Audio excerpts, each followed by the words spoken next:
Hello दोस्तों, स्वागत है आप सभी का एक और नए वीडियो में। इस वीडियो में बात करने वाले अपने बीएसटीसी में जो फर्स्ट ईयर का जो पेपर होता है, पहला पेपर अपना होता है बच्चे और बचपन जो मनोविज्ञान साइकोलॉजी का पेपर होता है। कितने नंबर का होता है? ये पेपर अपना होता है 70 नंबर का, यानी आपके जो अधिकतर पेपर 70 नंबर के होते हैं। समय की बात करें तो आपका 3 घंटे का पेपर रहता है और आपको सभी प्रश्न अनिवार्य करने होते हैं। और उसके बाद बात करें प्रश्न किस प्रकार से इसमें पूछे जाते हैं, तो आपको प्रश्न इस प्रकार के देखने को मिलते हैं। ये 2021 का आया हुआ पेपर है बीएसटीसी प्रथम वर्ष फर्स्ट ईयर का। बात करते हैं प्रश्नों की, तो सबसे पहला इसमें प्रश्न पूछा गया था कि निःशुल्क एवं अनिवार्य शिक्षा का बाल अधिकार विधेयक 2009 राजस्थान में कब लागू हुआ था? तो राजस्थान में लागू हुआ था 2010 में हुआ था, जून 2010 में हुआ था। अगले क्वेश्चन की बात करें, वृद्धि का उदाहरण, यानी वृद्धि क्या है? वृद्धि का एक उदाहरण क्या है? लंबाई का बढ़ना वृद्धि का एक उदाहरण है। शारीरिक विकास का प्रमुख जो आधार क्या होता है? शारीरिक विकास का प्रमुख आधार क्या होता है? तो शारीरिक विकास का जो आधार होता है शारीरिक गठन होता है, शारीरिक तंत्र है और शारीरिक बनावट इसका आधार होता है। कार्ल आर रोजर्स के अनुसार मानव विकास के लिए उत्तरदायी वातावरणीय तो कारण निम्न में से कौन सा नहीं है? कौन सा कारण नहीं है? खारापन है, सहानुभूति है, जबकि क्रोध इसका राइट आंसर होगा। वातावरणीय कारक नहीं है। अगला प्रश्न है प्रश्न नंबर 5। जॉन कोल्डवेल फोल्ड की हिंदी जो किन्हीं दो पुस्तकों के नाम लिखिए। यानी जॉन कोल्डवेल की दो पुस्तकों के नाम कौन कौन से लिखने हैं? विकास को प्रभावित करने वाले कौन कौन से कारक हैं? यानी विकास को प्रभावित करने वाले कौन कौन से कारक है जो विकास को प्रभावित करने हैं, इनके जो है नाम लिखने हैं। प्रश्न नंबर 7 की बात करें तो परिपक्वता से क्या आशय? यानी परिपक्वता किसे कहते हैं?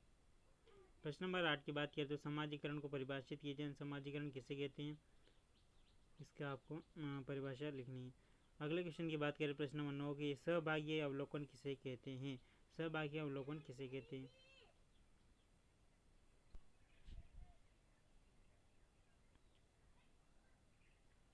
प्रश्न नंबर 10 है, खरगोश और शेर की कहानी पर बच्चे की छवि के संदर्भ में उभर कर आए बिंदुओं को संक्षिप्त में लिखिए। अगला क्वेश्चन है प्रश्न नंबर 11, बाल अधिकारों के हनन को रोकने के लिए गठित कौन कौन सी समितियां हैं, उनके नाम लिखिए। तथा प्रश्न नंबर 12 की बात करें तो आज के परिदृश्य में बचपन को प्रभावित करने वाले कारकों का संक्षिप्त में आज के जो परिदृश्य, आज के वर्तमान स्थिति के अनुसार बच्चे को जो बचपन को प्रभावित करने वाले कौन कौन से कारक हैं, उसके आपको नाम लिखने हैं।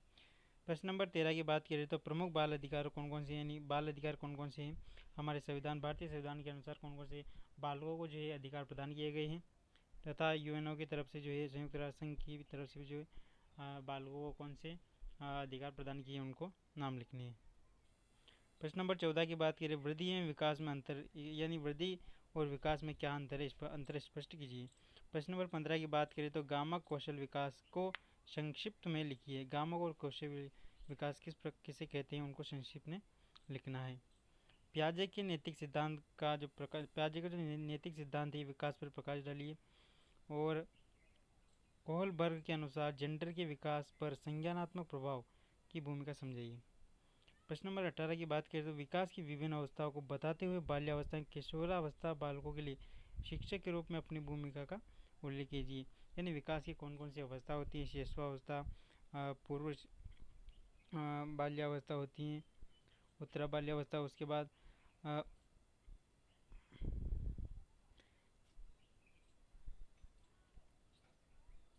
और किशोरावस्था की जो आपको विशेषता लिखनी है। यानी विकास की प्रमुख अवस्थाओं को बताती हुई बाल्यावस्था में किशोरावस्था के बालकों के लिए शिक्षक के रूप में अपनी भूमिका उल्लेख कीजिए। यानी शिक्षक की कौन सी भूमिका होती है बाल्यावस्था और किशोरावस्था में। प्रश्न नंबर अगले की बात करें तो बालक के विकास के दौरान घटित होने वाले विविध परिवर्तनों में सामान्य नियमों पर प्रकाश डालिए। प्रश्न नंबर 19 की बात करें तो जॉन बाल्वी के लगाव सिद्धांत की व्याख्या कीजिए। यानी जॉन बाल्वी के अनुसार लगाव का सिद्धांत क्या है, उसकी व्याख्या करनी है।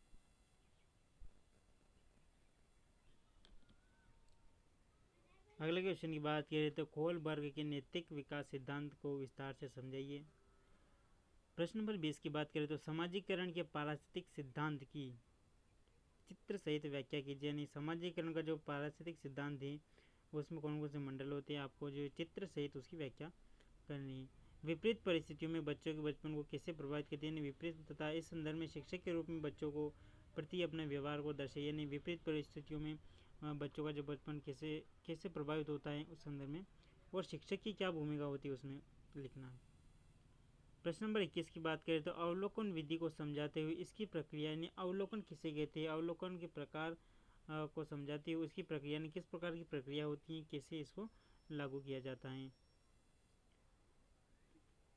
प्रश्न नंबर 21 की बात करें अथवा में तो चिंतनात्मक प्रक्रिया लेखन को विस्तार से समझाइए।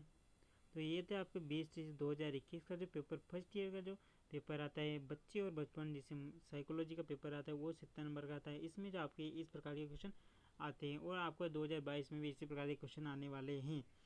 सीरीज़ की बात करें तो आप जो है BSTC के लिए जो परफेक्ट सीरीज़ रहती है राजहंस की, जो मार्केट में आपको एक सीरीज़ लगभग 50 से 60 रुपये पर सीरीज़ मिलती है।